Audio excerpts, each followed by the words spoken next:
जय भीम. सन्मान न्यूज लाईव्हच्या या विषय बातमीपत्रामध्ये मी विजय निलंगेकर आपलं स्वागत करतो. पाहूयात आजच्या सम्यक घडामोडी. Phoenix multispeciality hospital and critical care centre, Shivajinagar, Nanded. Ideal institute of biology, Nanded आणि लातूर, लीडर इन बायोलॉजी. उपस्थित बंधूंनो आणि भगिनींनो,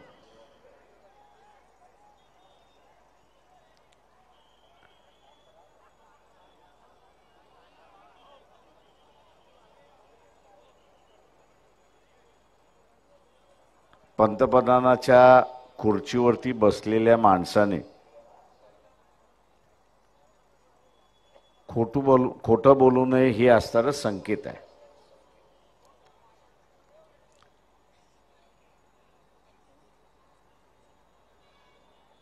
सप्टेंबर ऑक्टोबर महिन्यामध्ये राफेलच्या संदर्भातली सुप्रीम कोर्टामध्ये केस गेली. त्यावेळेस सरकारने असणारे खोटं ॲफिडेविट दाखल केलं आणि ते खोटं ॲफिडेविट दाखल करून त्याच्यामध्ये त्यांनी असताना म्हटलं की पार्लमेंटरी कमिटीला आम्ही असताना ते दाखवलेलं आहे. पार्लमेंटरी कमिटीच्या चेअरमनने सांगितलं की ती फाईल आमच्याकडे आलेली नाही, आम्ही तपासलेली नाही आणि म्हणून जी काही माहिती सुप्रीम कोर्टाला देण्यात आलेली आहे पार्लमेंटरी कमिटीच्या संदर्भातली ती असणारं खोटी आहे, वस्तुस्थितीला धरून नाही. सुप्रीम कोर्टाने निकाल दिला, सरकारच्या बाजूने निकाल दिला. मागच्या आठवड्यात पुन्हा याच राफेलच्या संदर्भातली असणारी केस दाखल करण्यात आली की सुप्रीम कोर्टाला फसवून त्या ठिकाणी निर्णय घेण्यात आलाय, म्हणून त्याचा असणारा पुनरावलोकन झालं पाहिजे, रिव्ह्यू झाली पाहिजे. रिव्ह्यूचं पिटिशन सुप्रीम कोर्टाने दाखल करून घेतलं आणि 2 दिवसापूर्वी आपण पाहिलं असेल, 2 दिवसापूर्वी आपण पाहिलं असेल की सुप्रीम कोर्टामध्ये या देशाचा असणारा अटॉर्नी जनरल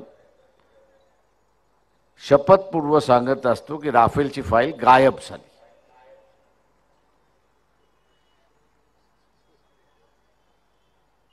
आता हेही केलेलं विधान खोटंच आहे. जो आरोप या सरकारवरती झाला, पंतप्रधानांवरती झाला, राफेलच्या संदर्भातला झाला की ही राफेलची विमानं जी आहेत ती देशाच्या सुरक्षेसाठी घेतलेली नाहीत,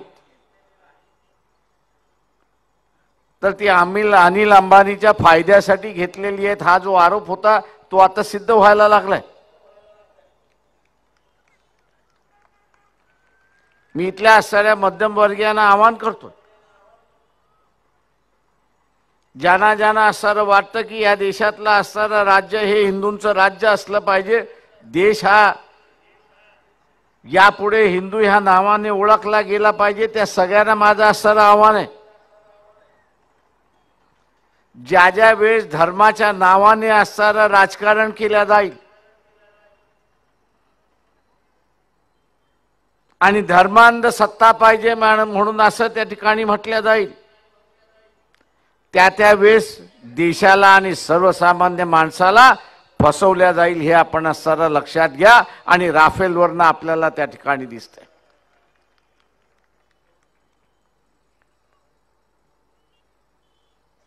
मागच्या 4 दिवसापूर्वी पंतप्रधान म्हणाले की राफेल असतं तर आम्ही वाचू शकलो असतो. दुर्दैव या देशाचं की पंतप्रधानाला त्याच्या ताफ्यामध्ये असणारे विमानं काय आहेत याची असणारी जाणीव नाही. मी आपल्या सगळ्यांना असणारं आवाहन करतो की इंटरनेटवरती जा, सुकोई 31 असणारं टाईप आउट करा, त्याची माहिती गोळा करा आणि त्याच्यानंतर राफेल जे आहे त्याची असणारी माहिती गोळा करा. दोन्ही विमानं सारखीच आहेत. दोन्ही विमानं सारखीच आहे. सुकोई 31चा असणारा 4 स्क्वॉड्रन आज असणार आहे बेंगलोरमध्ये आणि नाशिकमध्ये. हे रशियन विमान जे आहे, सुकोई फायटर जेट जे आहे, त्याचं प्रोडक्शन केलं जातं. सुप्रीम कोर्टामध्ये मॅटर येईल. आपली खोटारपणेपणा हा असणारा बाहेर पडेल. म्हणून असणारा बागलघाटच्या असणाऱ्या हमल्यामध्ये आमच्याकडे जर राफेल असतं तर आम्ही काय केलं असतं, अशा रीतीने हा खोटारडा पंतप्रधान आपण पहिल्यांदाच बघितलेला आहे, हे लक्षात घ्या.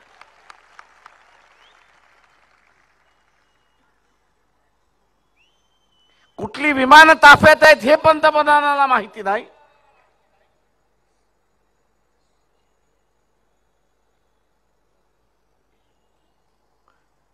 आणि म्हणून इतर जुमला जसा फेकतात पंतप्रधान, तशा रीतीने त्यांनी असणारं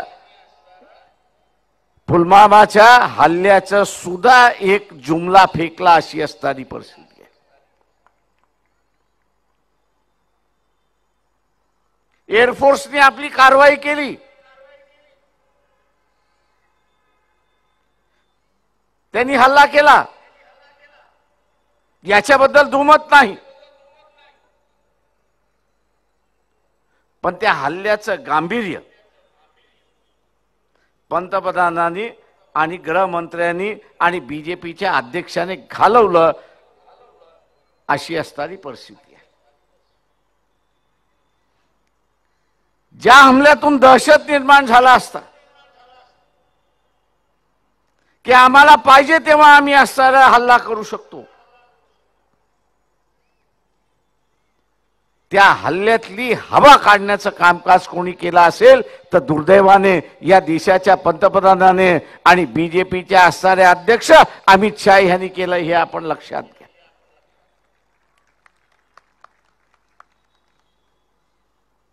माझा आजही या दोन्ही व्यक्तींना असणारं, तुम्हाला कोणी सांगितलं होतं बा किती टेररिस्ट मिळेल हे सांगण्याचं? एक 250 म्हणतोय, 300 म्हणतोय. आणि आंतरराष्ट्रीय न्यूज एजन्सी आहेत की ज्यांची क्रेडिबिलिटी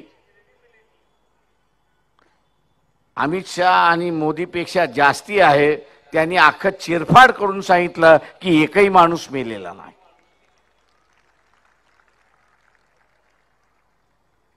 होऊ शकतं, मी नाही म्हणत नाही. अमेरिकेने अनेक हमले केले असणारे अफगाणमध्ये, पण प्रत्येक हमल्यामध्ये कोणतरी मेला असं नाही. काही वेळेस माहिती चुकीची मिळते, काही वेळेस दक्षता म्हणून असताना माणसं निघून जातात. आणि आज आंतरराष्ट्रीय ह्याच्यामध्ये पंतप्रधानाची असणारी छितू चाललेली आहे. तुम्ही हमला केलात लोकांना वाचवण्यासाठी. भारतामधल्या राहणाऱ्या लोकांचा असणारा हमला जिथून झाला तिथून आम्ही असणारा तुमच्यावरती हमला करू शकतो, हा अधिकार प्रत्येक राष्ट्राला आहे. किती माणसं मेली आणि किती माणसं मेली नाहीत हे सांगण्याचं कामकाज पंतप्रधानाचं नाही. जिथे पंतप्रधान शांतीचा दूत असतो, मित्रत्वाचं नातं घेऊन जाणारा असतो, जो जगाला विश्वास देणारा असतो, तिथे पंतप्रधान जे आहेत हे माणसं मारणारे आहेत आणि भित्रे आहेत, असं एक चित्र गेलेलं आहे.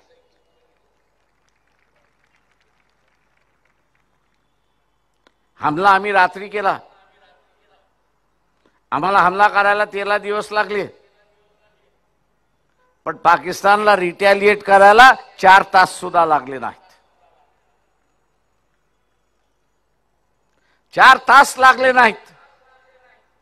आम्ही नॉन मिलिटरी टार्गेट केलं, त्यांनी आमच्या मिलिटरीवरती येऊन टार्गेट केलं. आणि त्याच्यानंतर या देशातल्या पंतप्रधानाची भूमिका काय? नरोबा कुंजोबा. ते जर तुमच्या मिलिटरीवरती येऊन अटॅक करत असतील तर तुम्हाला कोणी थांबवलं होतं? अख्खा देश पंतप्रधानाच्या पाठीमागे होता. आणि मग तुम्ही हमला का केला नाही? पाकिस्तान भिकारी आहे. 2 दिवस सुद्धा युद्धामध्ये टिकू शकत नाही अशी असणारी परिस्थिती आहे. पंतप्रधान तुम्ही असताना आम्हाला हे सांगा की तुमचं काय गुपित आहे की ज्याच्यामुळे तुम्ही असताना प्रति हमला करू शकला नाहीत, हे असताना सांगा. आखी देशाची शान बान आणि आन या पंतप्रधानांनी संपवली आहे. आज जगभर दुसरी चर्चा आहे.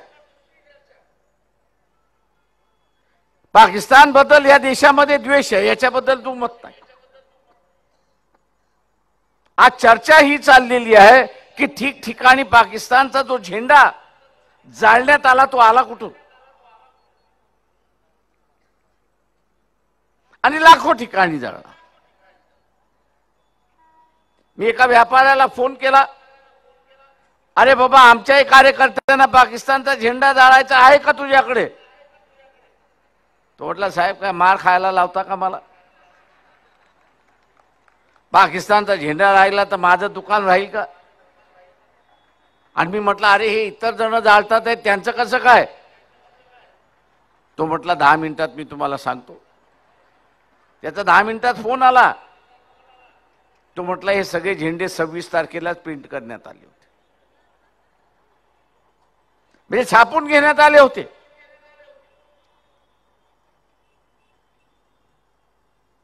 जग हे भोळं नाही हे असताना लक्षात घे. जग निर्बुद्ध आहे हे असताना समजू. इथलं ज्या पद्धतीने असताना टीव्ही वाले असतील, चॅनेल वाले असतील, ज्या खोट्या माहित्या देत बसलेले आहेत, ते कदाचित तुम्हाला आम्हाला बुद्धू समजत असतील, पण जगातला माणूस बुद्धू नाही. तो हे म्हणतोय की एवढे पाकिस्तानचे झेंडे भारतामध्ये आले कुठून? हमला होतो, रात्री 3 वाजता हमला होतो आणि सकाळी 10 वाजल्यापासून पाकिस्तानचे झेंडे जाळायला सुरुवात होतात. हे आले कुठून?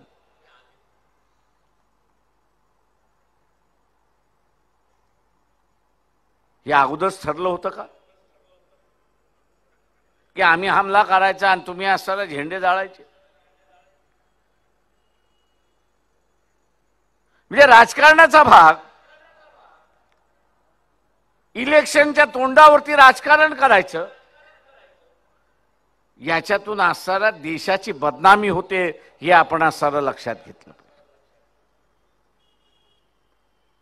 हमला झाला, हमला केला आपण, पण नंतरचं जे काही पॉलिटिकलायझेशन झालं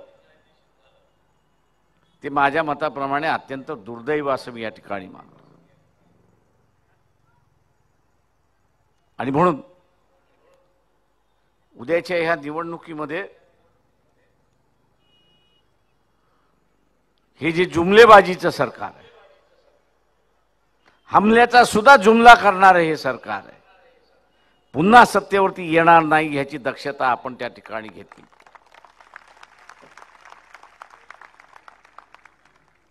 जग आता असताना हे बघतंय, जग आता असताना हे बघतंय की भारतीय नागरिक हा विवेकाने वागणार की अविवेकाने वागणार. ज्यांनी आणि ज्या पंतप्रधानांनी देशाची बदनामी केली त्याच्या बाजूने उभं राहणार की देशाची बदनामी केली म्हणून त्याला सत्तेतून बाहेर काढणार, हा जगातला माणूस आता डोळे लावून बघायला लागलाय, हे आपण असं लक्षात घ्या.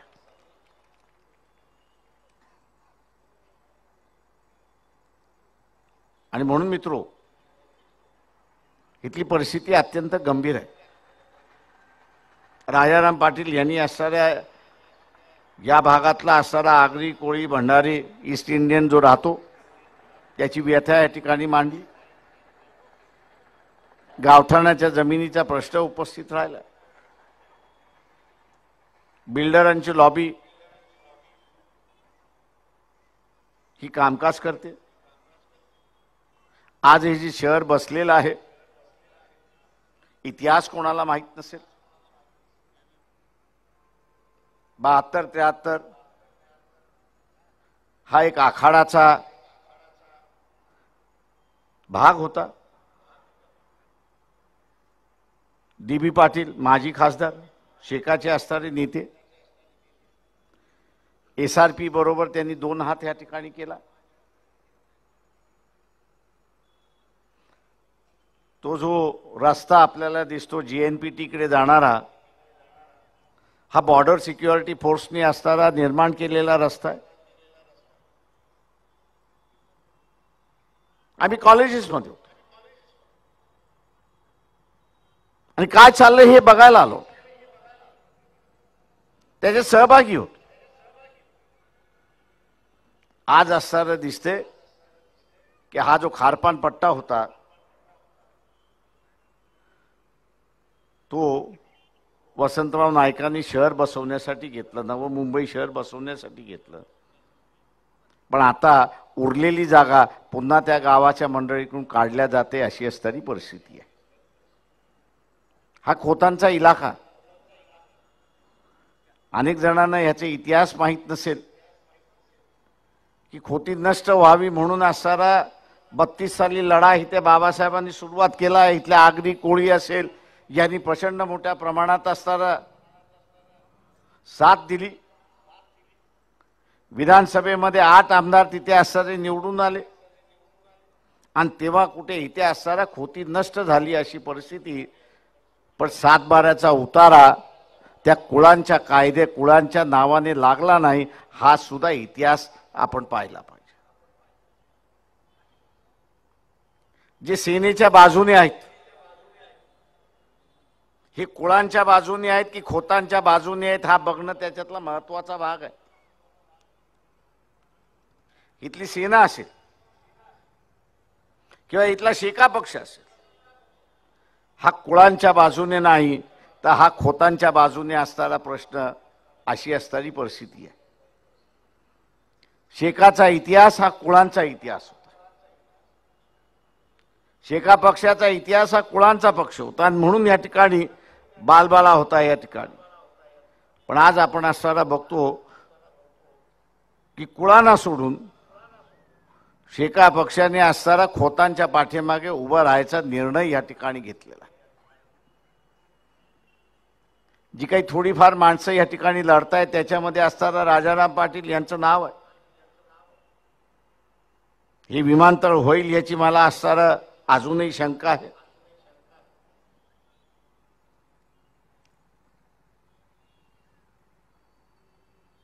याचं कारण की मुंबईला वाचवण्याचं जे केंद्र आहे ते उरण हे असणारं केंद्र. आणि मला वाटत नाही की इथली असणारी आर्मी असेल, नेव्ही असेल आणि एअरफोर्स आहे, एअरपोर्ट बांधलं तरी विमानं लँड होतील असं मला वाटत नाही, कारण का त्यांची सिक्युरिटी त्या ठिकाणी निघून जाते.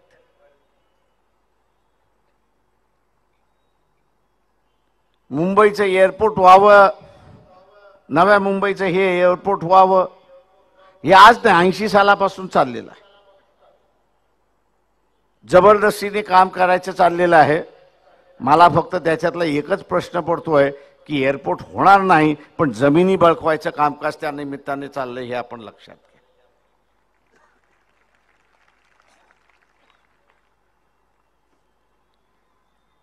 आणि म्हणून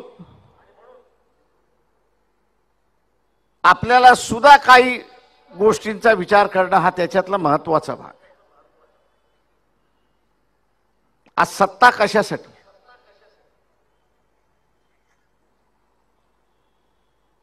लोकांना लुटायचं की लोकांना असताना कामकाज द्यायचं? ही नव्या मुंबईची जमीन ज्यावेळेस घेण्यात आली होती, अधिग्रहण करण्यात आली होती, त्यावेळेस मुंबईमधली लोकसंख्या वाढते, आपल्याला नवं शहर लागेल आणि म्हणून घेण्यात आलं. हे नव्या मुंबईचं शहर सरकारने बांधण्याच्या ऐवजी बिल्डरांनी बांधलं अशी असणारी परिस्थिती आहे. आणि आता ज्या जमिनी आहेत त्या पुन्हा जमिनी काढून घेण्याचा भाग त्या ठिकाणी झाला. कुणीतरी इथला असणारा सांगितलं पाहिजे आणि ठरवलं पाहिजे, मी असं म्हणेन की हा जो मध्यमवर्गीय गरीब वर्ग आहे, याला आम्ही असणारं त्याच्या ऐपतीप्रमाणे घरं देणार आहोत की नाही, हा त्याच्यातला महत्वाचा भाग आहे. की घरं सुद्धा कमवण्याचं साधन होणार आहे, हा त्याच्यातला भाग आहे. एसआरएच्या योजना लागू होतात, सरकारी जमिनी आहेत, झोपडपट्ट्या आहेत. आता गावठाणा सुद्धा असताना एसआरए लागू होतोय. झोपडपट्ट्यांचा प्रश्न वेगळा, गावठाणाचा प्रश्न वेगळा. गावठाणाच्या जमिनी त्या गावातल्या लोकांच्या मालकीच्या आहेत. झोपडपट्ट्यांमधला असणारा बाहेरचा आलेला माणूस, कामानिमित्ताने आलेला माणूस, घरं घेण्याची ऐपत नाही म्हणून झोपड्या बांधून राहिला सरकारी जागेवरती. 350, 400, 285, 385 मिळालं, तू खुश होता, कारण काय एक पक्क घर त्या ठिकाणी मिळालं. पण आजही कोणी हे ठरवायला तयार नाही. काल परवा काँग्रेसवाल्यांनी असताना कॉपी केली आणि सांगितलं की आम्ही सत्तेवरती आलो तर 500 फूट स्क्वेअर देऊ. मी असताना विचारतो की एसआरएची योजना राहुल गांधी तुमच्या असणाऱ्या विलासराव देशमुखनी सुरुवात केली, हे तुम्ही असताना विसरलात.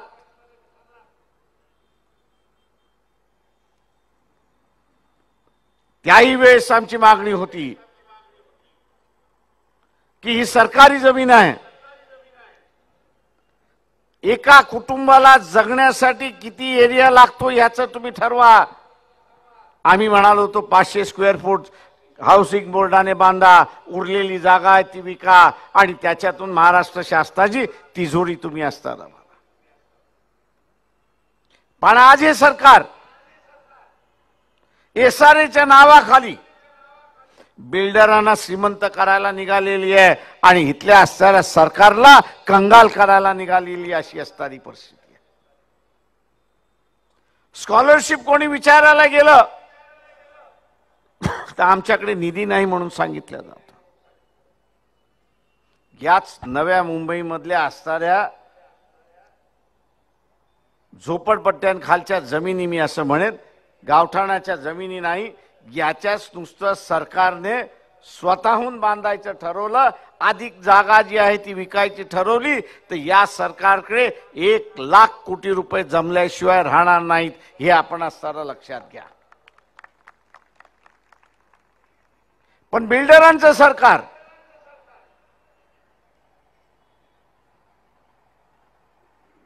जेव्हा फायदा शासनाला होण्यापेक्षा हा फायदा बिल्डरला झाला पाहिजे आणि म्हणून अशा रीतीचं धोरण त्या ठिकाणी आखलं जात. माझं आव्हान आहे की जी सगळी मंडळी स्टेजवर बसली किंवा महाराष्ट्रामध्ये वंचित बहुजन आघाडी बरोबर आहेत, 20-20, 25-25, 30-30 वर्ष आंदोलन करत राहिली, त्यांनी कधीही सत्तेचा असणारा लोभ धरला नाही. पण ज्या तऱ्हेने आता सरकार चाललेलं आहे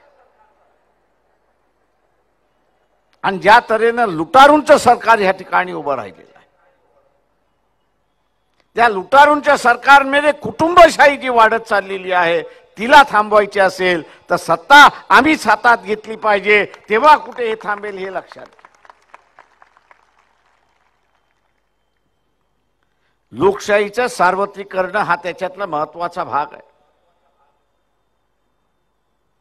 आज आरएसएसची हिंमत का झाली? आज आरएसएसची हिंमत का झाली की आम्ही संविधान बदलू? किंवा पनवेल मधला असणारा जे काही सनातनांचं सेंटर आहे की ज्याच्यामध्ये हत्यारं सापडली, हे का? ते इथल्या कुटुंबशाहीमुळे हे आपण लक्षात घ्या. तुम्ही काम तुमचं करा, आमचं काम आम्ही करतो. तुम्ही आमच्यामध्ये बघायचं नाही ना आम्ही तुमच्यामध्ये बघायचं नाही.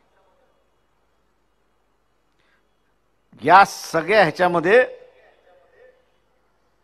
बळी कोणाचा गेला? कॉम्रेड पानसरेंचा बळी गेला. बळी कोणाचा गेला? तर डॉक्टर नरेंद्र दाभोळकरांचा बळी गेला. बळी कोणाचा गेला?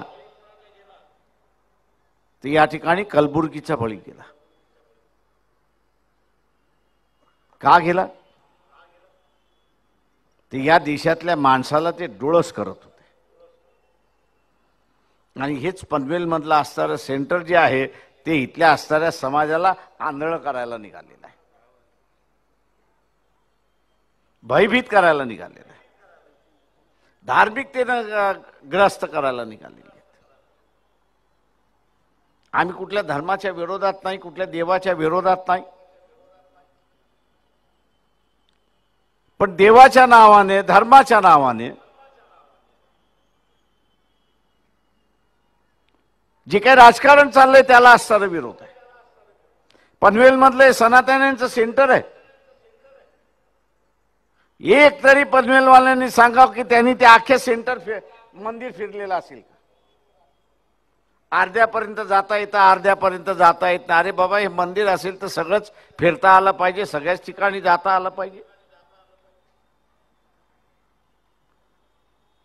टेररिस्ट कॅम्प जपान असं म्हणतो तशी ही असणारी नवीन टेररिस्ट कॅम्प उभे राहिलेली आहेत, हे आपण लक्षात घ्या. ना इथल्या सेनेवाल्यांकडे, ना इथल्या बीजेपी वाल्यांकडे, ना काँग्रेसवाल्यांकडे यांच्या विरोधात सत्ता वापरण्याची असणारी हिंमत आहे.